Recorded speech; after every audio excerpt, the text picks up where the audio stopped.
Mesdames et messieurs, bonsoir. Vous êtes bien sur Sahel TV. Tout de suite, les principaux titres de ce journal. Mobilisation contre le rejet de la loi sur la violence faite aux femmes. Elles étaient des dizaines à manifester devant l'Assemblée nationale ce matin.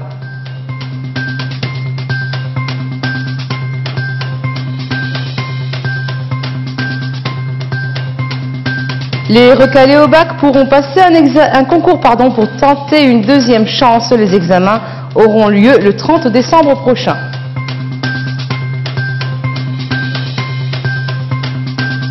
Et au Sénégal, le dépôt des candidatures à la présidentielle de février clôturé hier soir. 27 candidats ont déposé leur dossier.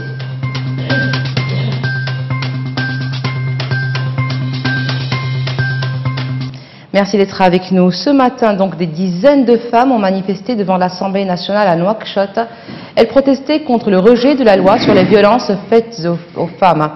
Ce texte, dont certains articles sont jugés contraires à l'islam, est ainsi renvoyé pour la deuxième fois par l'Assemblée nationale. Reportage de Séré Sidibé.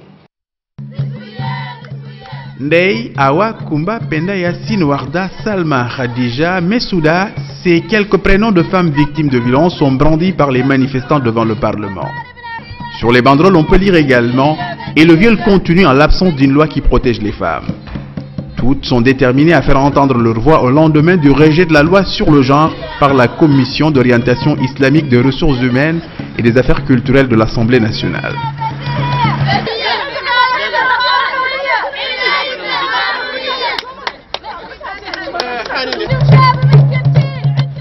C'est pour la deuxième fois que cette loi est rejetée. En 2017, le conseil de Choura du parti Tawassoul appelait les parlementaires à n'approuver aucun projet de loi susceptible de remettre en cause les fondements de l'islam. Le ministre de la Justice d'alors avait déclaré le projet de loi conforme aux principes de la charia, texte qui selon lui a reçu l'aval des ulémas et imams. Ce nouveau rejet est donc incompréhensible aux yeux de certains parlementaires. Il y a eu quelques problèmes, quelques obstacles par rapport au respect de certains principes de la charia. Je suis d'accord, il faut les supprimer, il faut les annuler, mais aussi le contenu, donc le contenu essentiel, la crème de cette loi, il faut la garder car elle est destinée à lutter contre les violences sexuelles à l'égard des femmes et des enfants. Rejeté ou reporté, le projet de loi n'est pas passé devant les députés en plénière. Inadmissible pour les activistes. Nous on leur dit, cette loi, ça fait 2 ans qu'on l'attend. C'est la deuxième mouture qui est présentée. Ça fait 2 ans. Au moins, passez-la devant le Parlement. Elle peut être amendée comme toutes les lois, comme les projets de loi, comme tous les projets de loi. Elle n'est pas parfaite, mais au moins que les députés fassent leur rôle. Mais qu'on la retire avant, c'est une insulte, c'est une insulte, c'est une insulte à nous femmes et à toutes celles-là qui sont là derrière. Le projet de loi en question semble pourtant protéger les femmes dans plusieurs chapitres. Il prévoit des peines d'emprisonnement et d'amende lourdes contre les coupables de harcèlement, de viol, de coups. Sans cette loi, les femmes se sentent lâchées.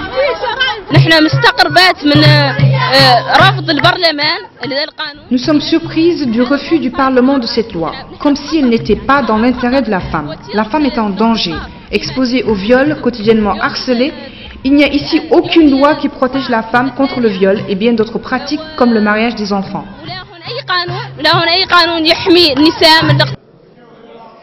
Cette loi prévoit en outre que les femmes victimes d'agressions sexuelles ayant contracté des maladies vénériennes soient prises en charge par le ministère de la Santé. Reste donc à savoir quelle alternative proposeront les opposants à ce texte objet de controverse. Alors à ce sujet, nous recevons ce soir sur ce plateau Zineboum Talemoussa, présidente de l'association mauritanienne pour la santé de la mère et de l'enfant. Bonsoir madame. Bonsoir. Alors vous faites partie des auteurs du plaidoyer visant à faire adopter cette loi qui a pour vocation de protéger les femmes, c'est bien ça? Bien sûr. Alors en quoi ce texte est-il important pour les femmes en République islamique de Mauritanie? Est-ce que vous pouvez nous le dire? Merci beaucoup. Nous avons été très surprises par cette information que nous avons eue du rejet ou du retrait de ce texte de loi pour la deuxième fois. Aujourd'hui, il n'est pas sans savoir par qui que ce soit cette grande recrudescence de la violence à l'égard des femmes, toute forme de violence, la violence sexuelle, sous toutes ses formes, la filtration des voleurs dans des maisons en violant les femmes devant leur mari. Ça m'étonne et ça nous étonne toutes sans exception. Pourquoi tout cet arsenal juridique qui passe tous les jours devant nos yeux défiler et au moment où on veut voter une loi pour protéger ces femmes contre les violences de toute forme et les violences sexuelles en particulier, elle est rejetée, elle est contre la charia. Je pense que ça c'est des éléments qui sont étonnants pour nous, surprenants, et on n'arrive pas du tout à savoir le pourquoi. Il y a bien une grande incompréhension, mais dans ce texte, à votre avis, qu'est-ce qui dérange? Je ne sais pas. C'est ce que nous cherchons. C'est cette question que je n'ai aucune réponse. Qu'est-ce qui dérange dans ce texte? Je ne peux pas, et je suis obligée, s'il y a lieu de continuer d'accuser. Est-ce que nos députés, que nous ne voulons pas accuser du tout, veulent protéger les agresseurs? Est-ce qu'ils font partie de ces agresseurs? Je ne pense pas. Est-ce qu'ils ont leurs parents qui agressent? Je pense que ça c'est tant de questions quand même, de questionnements sur lesquels nous voulons des réponses. Je sais que voilà, nous sommes des femmes musulmanes. Ce sont donc des musulmans qui ont présenté ce texte de loi. Et ça c'est des musulmans. Si vous savez que c'est contraire à la charia, s'il vous plaît, vous êtes les professionnels, asseyez-vous, dites-nous qu'est-ce qui est contraire à la charia et surtout enlevez ce qui est contraire à la charia. Il n'y a aucune clarté par rapport à cela? Mais qui oblige la Mauritanie aujourd'hui d'adopter une loi qui est contraire à la charia? Personne ne l'oblige. C'est à vous de s'asseoir, c'est à vous de voir, c'est à vous de voir les articles, plus de 74 articles, combien sont contraires à la charia et combien ne le sont pas. Et là, vous pouvez au moins dire que vous protégez vos femmes. Est-ce que je peux poser une autre question? Est-ce que notre gouvernement est assez faible pour ne pas pouvoir respecter ses engagements internationaux, pour ne pas pouvoir protéger ces femmes contre ces violences barbares?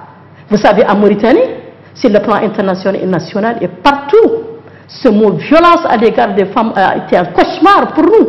Pourquoi pas aujourd'hui, nous sommes presque le seul pays de la sous-région où nous n'avons pas une loi qui protège les femmes contre les violences? Le genre, ce mot genre qui dérange. Le mot genre, pourquoi? Parce que nous avons eu des hommes qui ont été victimes de violences sexuelles. Donc autant protéger la femme, protéger l'homme. C'est pourquoi on a dit les genres. Et nous avons tout un ministère de genre. Je pense que je n'ai pas compris. Je ne peux pas dire que c'est une discrimination et que ça c'est très mauvais sur le plan national et international. Et s'il vous plaît, nous lançons un plaidoyer fort pour que réellement le gouvernement revoie cela. C'est une recommandation de la CEDAW de revoir ce projet de loi, de créer une commission spécialisée. Nous avons pas mal d'érudits. On ne cherche pas une loi contraire à la charia. Mais dites-nous que c'est contraire à la charia. Justement, que nous voyons où ce que ça bloque, justement. Ouais. Alors déjà, le parti Tawassul avait appelé en 2017 au rejet de cette loi. Et cette année, c'est carrément la commission d'orientation islamique des ressources humaines et des affaires culturelles de l'Assemblée nationale qui a renvoyé le projet encore une fois au gouvernement pour révision de copie. Et en 2017, en retour en 2017, le ministre de la Justice, qui était un juriste, avait soutenu que le texte était conforme aux préceptes de l'islam. Question, ce texte ne mériterait-il pas un débat de société plus inclusif? Oui, bien sûr. Mais bien sûr. Et pourquoi pas? Est-ce que la commission n'est pas professionnelle? Si c'est une commission professionnelle, un travail sérieux, ils disent tel article est contraire à la charia et voilà ce que nous proposons pour son remplacement. Et là, quand même, nous pouvons accepter. Il n'y a aucune proposition? Aucune proposition pour lutter contre les violences. C'est déjà en fait une mentalité, c'est des discours et je suis sûre qu'il y a des députés qui n'ont même pas lu ce texte parce que, entre guillemets, ils ont dit c'est contraire à la charia, donc c'est tout le monde, nous sommes tous là. Si on dit musulmans, c'est tout le monde. Il n'y a pas de musulmans plus que les autres, non. Nous sommes des femmes musulmanes mauritaniennes qui cherchent à être protégées dans le cadre de la charia. Mais dites-nous qu'est-ce qui est dans le cadre de la charia. Moi, je pense que, je vous ai dit que j'ai peur, moi-même, de dire que, voilà, il se peut qu'ils soient en train de protéger les agresseurs, ou il se peut Encore autre chose, qu'il y a des agresseurs parmi bon, je ne veux pas, mais je peux quand même dire que peut-être que nous avons, tu sais, nous avons un problème. Nous avons un problème, on n'arrive pas à comprendre. C'est pourquoi on est étonné, on peut utiliser du n'importe quoi, on peut utiliser n'importe quel mot. C'est des mots comme complot, par exemple, complot occidental, comment dire, on parle aussi de financement, bon, c'est toujours les théories de complot qui pullulent, mais on ne se rend pas compte qu'en Occident, les femmes ont dû se battre, autant qu'ici, pour justement acquérir certains droits. Est-ce donc une ignorance par rapport à ça? Pourquoi est-ce que les femmes d'ici ne se lèvent pas? Oui, mais je pense que les femmes se sont levées. C'est grâce, vous savez, l'initiative de loi émanée de la société civile. Mais beaucoup de femmes, justement, sont contre ce projet de loi. Vous savez, le problème, c'est que l'acceptation même de la société civile, est-ce qu'elle existe? Parce que, je ne sais pas, est-ce qu'ils comprennent réellement que la société joue un rôle déterminant dans ces choses? Et si ce n'était pas la société civile, il y a beaucoup d'informations qui ne passeront jamais ni devant les députés, ni devant le gouvernement mauritanien. Et c'est cette société civile qui a fait cette initiative, mais vous n'êtes pas obligé de voter ce qui est contraire à la charia. Mais asseyez-vous en tant que... Ne prenez pas des discours, c'est contre la charia, c'est contre la charia. Donc je pense que je n'accuse personne, mais j'accuse de non-compréhension du tout. S'il vous plaît, ici aujourd'hui en Mauritanie, il y a beaucoup de viols qui se passent et il y a un député qui aujourd'hui, il me regarde, il me connaît. Il a été violé. Sa femme a été violée dans sa maison. Lui, assis à regarder. Il n'a qu'à se lever lui-même et dire la réalité. Ce sont des choses taboues, c'est vrai. Mais au moment de protéger les gens, ce n'est plus tabou. Et surtout, on viole les hommes. Il faut savoir qu'on a violé les hommes. C'est pourquoi on a dit les gens. Si vous voulez que ce soit l'appellation violence contre les femmes, violence contre les gens, s'il vous plaît. L'essentiel pour nous, voter une loi qui peut protéger les femmes mauritaniennes. Justement, il y a urgence, parce que ça traîne depuis 2 ans. C'est une urgence, ça fait 2 années, mais c'est honteux même. Il y a urgence parce que pendant ils sont en train de discuter de conformité, de non-conformité de ce texte à la charia, les femmes sont et les hommes aussi, comme vous venez de le dire, sont quotidiennement victimes de toute forme de violence. Qu'est-ce qui se passe? Aujourd'hui, c'est honteux. C'est honteux même d'écouter à chaque fois que la Mauritanie, lorsque on dit les femmes mauritaniennes sont des femmes libres, on dit les femmes mauritaniennes sont bien traitées dans la société, on dit cela, ça c'est des discours, mais en fait, si on vient dans la réalité, on va casser le contraire. C'est tout à fait le contraire. Ce sont des élus. Elles sont des élus, mais la chose encore, ça c'est un grand problème. Le problème des élus, donc je pense que c'est un peu, s'il vous plaît, il faut élire des gens qui sont à la hauteur de protéger cette population, qui sont à la hauteur de comprendre les choses. Je pense que ça c'est un message que je lance aujourd'hui. Et je sais que c'est la responsabilité du gouvernement, nous la réitérons, puisqu'ils ont quand même une majorité. Ils ont une majorité. L'engagement, on l'a vu, il y a eu un engagement politique, il y a eu l'adoption de la loi par le gouvernement. Maintenant, il ne faut jamais retirer cette loi, elle ne peut pas être retirée. Jamais, pas être retiré. On n'accepte pas et personne ne l'acceptera. Et même ne peut pas l'accepter. Donc, mais voilà, les gens sont en train de se révolter, donc voilà. Et le silence ne peut plus se faire. Je pense qu'aujourd'hui, il y a lieu de revoir cette commission. Et nos érudits qui sont là, les grands musulmans, qui sont là, ils n'ont qu'à s'asseoir, bien réviser la loi. Et c'est cette loi quand même, tout ce qui est contraire à la charia, ils n'ont qu'à l'enlever. Et nous voter une loi qui protège les femmes contre les violences de toute femme. J'aimerais que vous nous disiez quel appel vous voulez lancer aux élus, à la population, aux autorités, aux érudits. Qu'est-ce que vous voulez leur dire? Ce que je lance aujourd'hui pour les parlementaires, c'est de leur dire de bien lire cette loi. Et que dans leur commission spécialisée, on la demande d'enlever tout ce qui est contraire à la charia et voter une loi qui protège les femmes mauritaniennes. Je dis au gouvernement qu'il a des engagements internationaux et que ces engagements, pour la CEDAW, pour le pays, il y a toujours cette recommandation, pour la CDE, il y a toujours cette recommandation d'adopter ce projet de loi. Nous sommes presque les derniers pays de la sous-région. Donc nous voulons quand même, nous réitérons leur engagement de nouveau pour que cette loi soit votée. Et ils ont la majorité et je suis sûre qu'ils vont le faire et qu'ils ne vont pas tarder de le faire. Merci beaucoup, Madame, d'être venue sur ce plateau, communiquer sur ce sujet très sensible. Merci Madame Talal Moussa. Merci. Le concours préparatoire au bac fait polémique. Si certains élèves mettent en doute l'utilité de cet examen, d'autres y voient un moyen pour inciter les candidats au bac à plus d'efforts et d'endurance. En attendant de trancher la question, les lycéens ayant raté leur bac n'ont d'autre choix que d'aller au centre d'examen le 30 décembre prochain. Reportage Ndeiso Sidi. Ils consultent les listes des candidats admis à passer l'examen du probatoire. Épreuve cruciale pour faire le baccalauréat 2019. Ce sont tous des lycéens qui n'ont pas eu le bac. Une chance leur est offerte par le ministère de l'Éducation nationale pour se présenter de nouveau, mais à des conditions. Le candidat doit avoir plus de 22 ans et une moyenne inférieure à 5 sur 20 lors de la session précédente pour postuler à cette épreuve d'évaluation de niveau. Celui qui obtient une note aussi faible ne doit plus refaire le bac. Cela veut dire qu'il n'apprenait pas et passait plutôt son temps à s'amuser.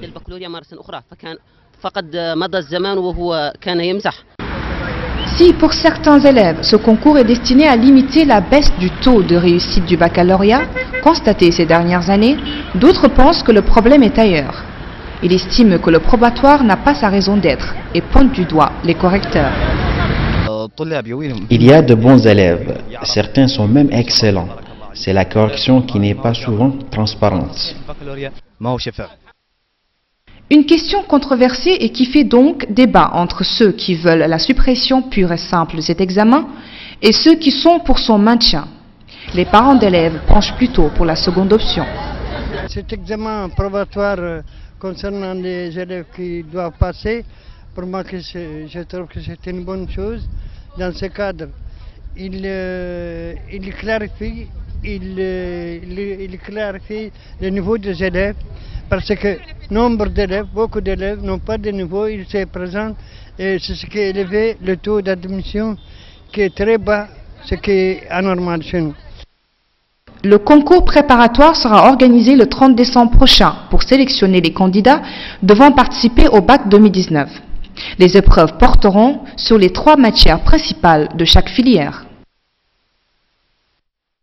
L'Union pour la République appelle à une marche contre le discours extrémiste. Dans son communiqué publié hier, le parti au pouvoir révèle l'existence ces derniers temps de discours haineux et racistes préjudiciables à l'unité nationale.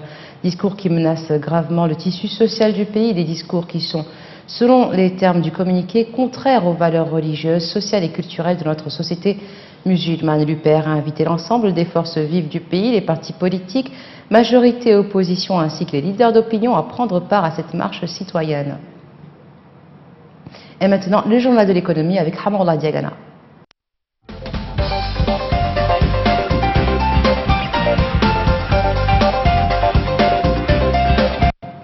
Merci Salwa Cherif, bienvenue dans ce journal de l'économie. L'ouverture du nouveau poste frontalier terrestre entre l'Algérie et la Mauritanie a été marquée mercredi par le convoi de 24 camions transportant 400 tonnes de produits algériens. Il s'agit des produits agricoles, électroménagers, alimentaires et sanitaires. La cargaison devra arriver à Nouakchott dans 10 jours. Inaugurée le 19 août 2018 en application des recommandations de la 18e session de la Haute Commission mixte algéro-mauritanienne tenue le 27 décembre 2016 à Alger, ce poste frontalier constitue un moyen de facilitation des déplacements et passages des personnes et d'intensification des échanges commerciaux entre les deux pays d'une part et avec les autres pays de l'Afrique de l'Ouest d'autre part. Et puis le Burkina Faso bénéficiera d'un financement de plus de 25 millions de dollars de la part du Fonds monétaire international, FMI. Ce fonds est destiné à financer les réformes du gouvernement. Selon le communiqué du FMI, ce financement fait partie d'une facilité élargie de crédit de 150 millions de dollars accordée au Burkina Faso en mars dernier et doit permettre au pays d'accélérer les réformes visant à améliorer sa situation économique. Cela se traduira par la création d'un espace budgétaire pour les dépenses prioritaires en matière d'investissement de sécurité sociale et de sécurité par le biais d'une mobilisation accrue des recettes précises, le communiqué. Le produit intérieur brut du Rwanda a enregistré une progression de 7,7% durant le troisième trimestre de 2018 grâce notamment aux bonnes performances des secteurs des services et de l'industrie selon les données publiées par l'Institut national de la statistique. Cette progression met l'économie du pays des 1000 collines sur la bonne voie pour atteindre le taux de croissance de 7,2% projeté pour l'ensemble de l'année 2018. Entre le 1er juillet et le 30 septembre 2018, le secteur de l'industrie a enregistré une croissance de 12% alors que celui des services a progressé de 7%. Les secteurs des mines et de l'agriculture ont enregistré des taux de croissance respectifs de 7% et 5%. Le secteur des services est le premier contributeur au Rwanda, au PIB du Rwanda, avec 48% devant l'agriculture, 28%. Voilà, ainsi s'achève ce journal de l'économie. Retour à Salwa Chérif.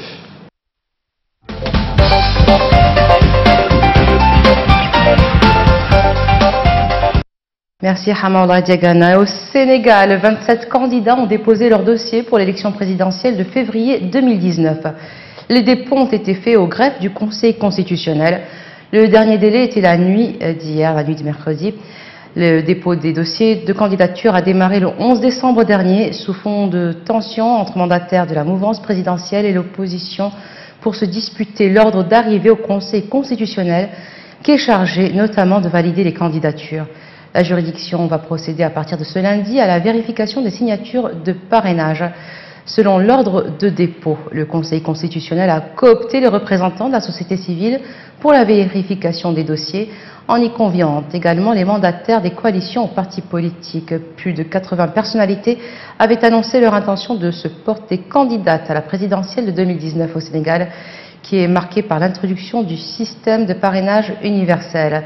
Le Sénégal, toujours, aucun nouveau cas de dengue n'a été découvert depuis le 1er décembre. C'est ce délai d'une vingtaine de jours écoulés qui permet aux autorités sanitaires d'annoncer la fin de l'épidémie. Le ministère de la Santé et de l'Action sociale annonce donc la fin de l'épidémie de dengue dans le pays officiellement. Dans un communiqué, la cellule de communication du département rappelle que la dengue a touché 8 régions sur les 14 que compte le Sénégal.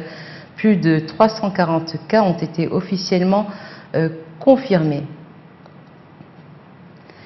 Le Front de libération du Massina a revendiqué l'enlèvement samedi dernier d'un enseignant malien dans le centre du Mali. Ce groupe djihadiste est coiffé par le prédicateur radical Amadou Koufa qui est donné pour mort par Paris et Bamako. Le rapt s'est déroulé sur une pinasse entre les localités de Ténékou et de Mopti. Impuissants, les convoyageurs de l'enseignant n'ont eu que le temps d'observer l'homme enlevé enseigner l'anglais. Et Madagascar, l'ex-chef de l'État André Rajoelina a remporté l'élection présidentielle, battant son rival Marc Ravalomanana lors du second tour très disputé. André Rajoelina, 44 ans, a remporté 55,66% des suffrages, c'est ce qu'a précisé la commission électorale, et contre 44,34% pour Ravalomanana, son prédécesseur à la tête de l'État, aujourd'hui âgé de 69 ans. La Haute Cour constitutionnelle dispose de 9 jours pour valider ces résultats. Ceux-ci pourraient être contestés, M. Ravalomanana ayant jugé le scrutin entaché de fraude. Moins d'une semaine après le tsunami qui a fait, selon un dernier recensement, plus de 430 morts et près de 1500 blessés, les autorités indonésiennes ont élevé d'un cran le niveau de l'alerte au raz-de-marée. De nouvelles éruptions du volcan Anak Krakatoa restent en effet possibles, faisant craindre un deuxième tsunami. Plus de 150 personnes restent portées disparues et le décompte continue. L'alerte haute a été appliquée sur toute la zone et il est désormais interdit à toute embarcation d'approcher à moins de 5 km du volcan, susceptible de cracher par intermittence des rochers brûlants, des cendres et d'autres débris résultant de son activité constante. Quelques 22 000 personnes ont été évacuées et vivent dans des abris installés de part et d'autre du détroit de la Sonde où le désastre s'est produit. Et voilà, ce sera tout pour aujourd'hui. Maintenant, le rappel des titres. Mobilisation contre le rejet de la loi sur la violence faite aux femmes. Elles étaient des dizaines à manifester devant l'Assemblée nationale ce matin.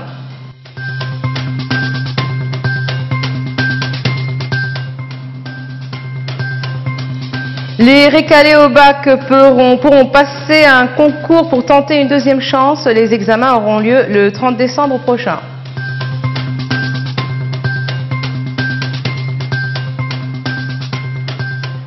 Au Sénégal, le dépôt des candidatures à la présidentielle de février clôturé hier soir. 27 candidats ont déposé leur dossier.